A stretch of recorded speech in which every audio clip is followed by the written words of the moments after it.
언제 그러면 바다를 이렇게 처음 접하시게 되신 거예요? 바다를 처음 접한 것은 고등학교 때고요. 두메산골에서 태어났기 때문에 바다를 접할 기회가 없었거든요. 그랬다가 수학여행 덕분에 그 파란 수평선을 처음 봤죠.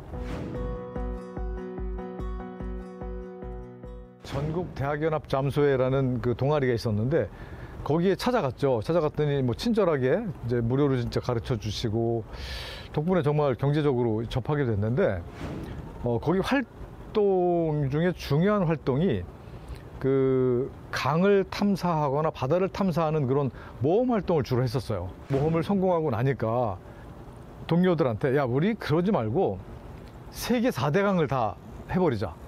이제 꿈이 커진 거죠. 그래서 그 기획은 제가 거의 다 했습니다.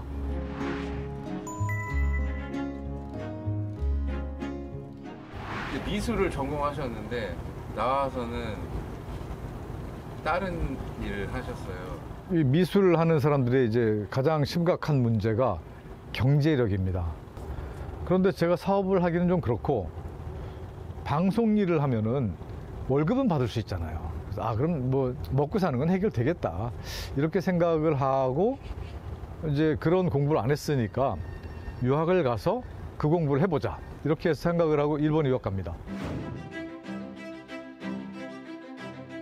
방송국 PD분하고 우리 탐사 대장님하고 둘이 그 사전 정찰을 위해서 중국에 가야 되는데 그 당시에는 한국에서 중국으로 바로 갈 수 있는 길이 없었습니다.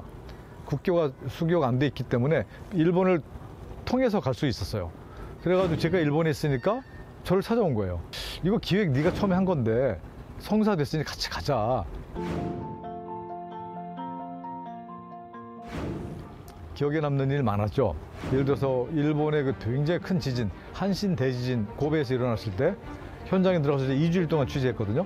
터지자마자 들어가가지고 뭐 그런 일들.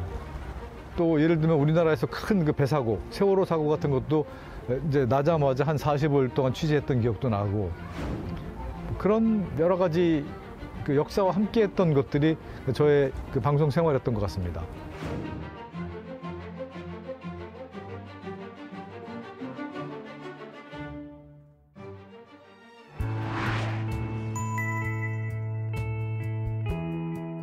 (2001년도경) 그러니까 제가 만 39살 됐을 때인데 요트가 눈에 들어오기 시작했고 요트에 대해서 좀 알고 싶다. 그래서 이제 그 책과 잡지를 많이 이렇게 사서 읽기 시작했는데 그러다 우연히 제 손에 잡힌 책 한 권이 있었는데 그 책이 일본의 젊은이가 쓴 책인데 혼자서 요트를 타고 지구를 한 바퀴 돌았다는 거예요. 쉬지 않고.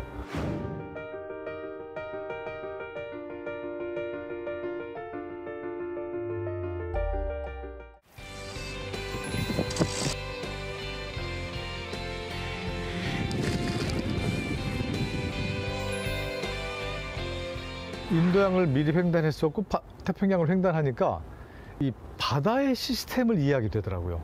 그때 친구가 딱 찔렀을 때 제가 받아들일 수 있었던 거죠. 태평양 횡단하면서 논스톱 세계일주 해봐라. 제가 이제 그걸 오케이 하고 그 수락한 것은 바로 거의 한 70~80%를 돌았거든요. 그 자신이 생기더라고요. 그 무원조 세계 일주는 어떤 식으로 이루어지는? 조건이 있습니다.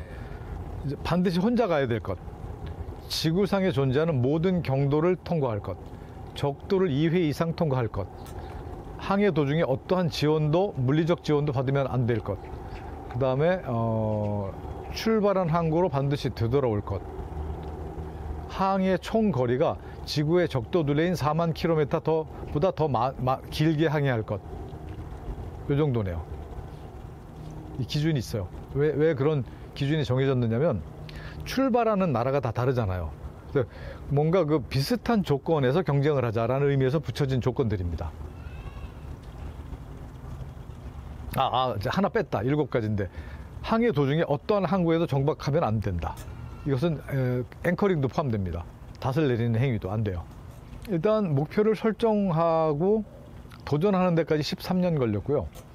막바지 1년 동안 본격적인 준비를 했는데 그때도 그 경제적 여건이 풍족하지 않았기 때문에 그 후원사들의 의존을 했어야 됐거든요.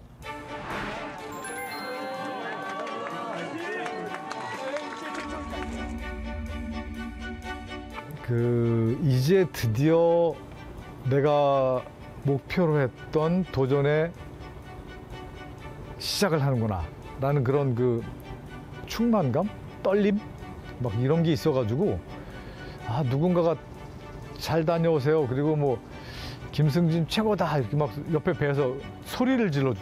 그때 갑자기 그냥 갑자기 탁 와가지고 눈물 줄줄 흘린 것 같아요. 죄송하지만 뭐 저 혼자 맛 좀 보겠습니다. 와.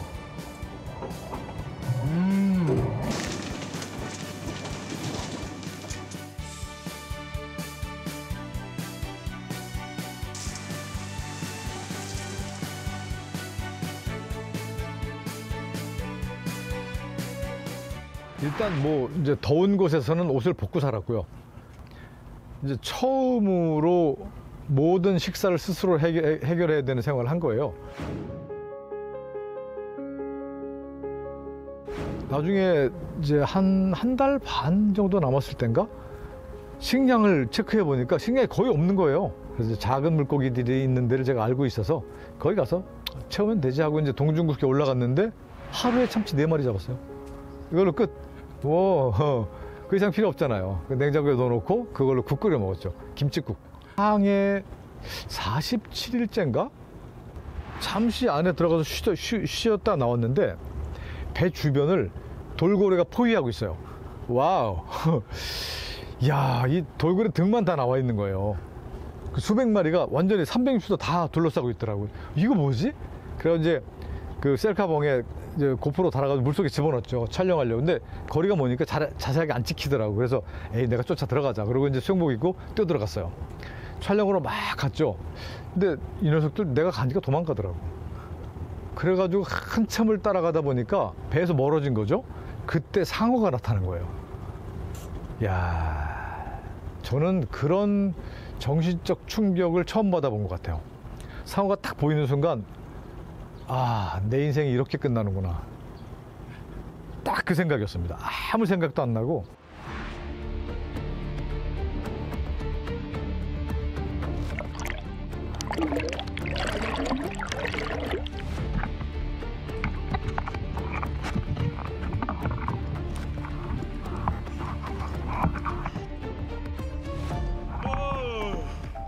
공격하려고 꽤 가까이까지 접근했었습니다. 내 카메라로 쓱 미는 척 하니까 쓱 피해가지고 쓱 가더라고요.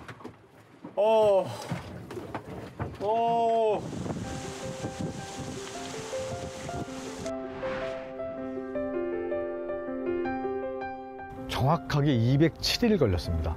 209일 만에 제가 육지에 올라오긴 했지만 그것은 행사를 이틀 동안 기다렸을 뿐이에요. 섬 뒤에 숨어가지고. 실제로는 207일 만에 들어왔어요. 그런데 행사 일정이 정해져 있는데 미리 들어갈 수가 없잖아요. 그래서 바다에 떠 있었던 거죠.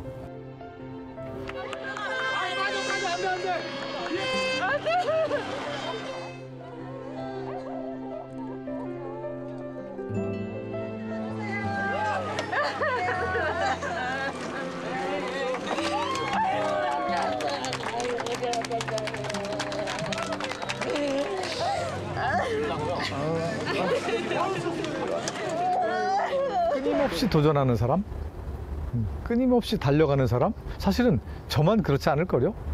우리는 그 죽음을 선택하지 않는 한 끊임없이 달려가고 끊임없이 도전해야 되잖아요. 그게 우리 인생인데 뭐 그런 우리 인생과 저의 끊임없이 달려가는 모험 여정은 뭐 다를 게 하나도 없다고 생각합니다.